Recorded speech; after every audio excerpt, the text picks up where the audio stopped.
मैं देवराज सिंह फिर से आपके लिए एक छोटा सा ज्ञानवर्धक बातें करने के लिए आया हूँ। एक सवाल उठता है, कला क्या है? कला क्या है? व्हाट इज दिस कला? What is this art? ये आर्ट यानी कि जो भी कार्य मानव को सुख शांति प्रदान करता है वही कला होता है। और कला ऐसी चीज है, ये सुख देने के लिए जो आनंद प्रदान करता है उसे कला कहते हैं।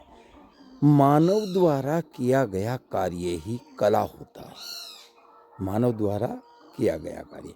अब देखिए, जैसे हमें किसी चीज की आवश्यकता है और उस आवश्यकता को पूरी करने के लिए हम जिस यंत्र का प्रयोग करते हैं वही कला है।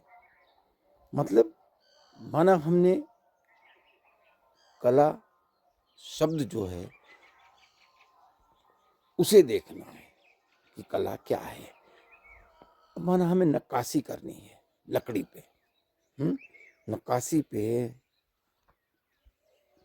जो नक्काशी करते हैं उसके लिए जो यंत्रों का प्रयोग किया जाता है, उन यंत्रों को बनाने के लिए भी जिस कारीगरी का प्रयोग किया जाता है वह कला है। माना हमें मकान बनाना है, मकान बनाने के लिए जिन जिन यंत्रों का प्रयोग किया जाता है, जब उन यंत्रों को बनाया गया होगा तो वो भी कला कहलाता है। एक व्यक्ति चेहरे को सुंदर करने के लिए ब्यूटी पार्लर में जाते हैं तो वो जो कार्यकलाप करते हैं वह भी कला कहलाता है। यही कला है। माना चित्रण करना है, पेंसिल की आवश्यकता पड़ता है, रंगों की आवश्यकता पड़ती है, अन्य यंत्रों की आवश्यकता पड़ती है। उन्हें चलाने की कैनवास पर, पेपर पर, किसी अन्य पटल पर जो आवश्यकता होती है उसे कला कहते हैं। और कला 64 प्रकार की कला बताई गई है विद्वानों के द्वारा। वो विद्वानों के द्वारा जो कला बताई है वो ऐसे ही नहीं बताई गई, उसका कुछ ना कुछ फंडा है, उसका कुछ ना कुछ निष्कर्ष है। ऐसे नहीं बना दी कि भाई आज कला है तो कला ही है, इससे ऐसे नहीं। तो कला द्वारा किया गया कार्य ही कला कहते।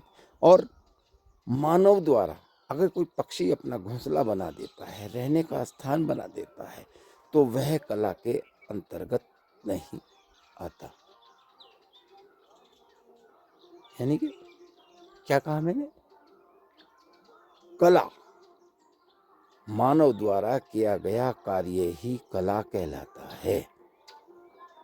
ठीक है ना? किसी पक्षी के द्वारा अगर कोई कार्य किया जाता है तो वह कला के अंतर्गत नहीं आता। जैसे एक पक्षी होता है बया। बया कितना सुंदर घोंसला बनाता है, लेकिन वह कला के अंतर्गत नहीं आता। तो क्या है?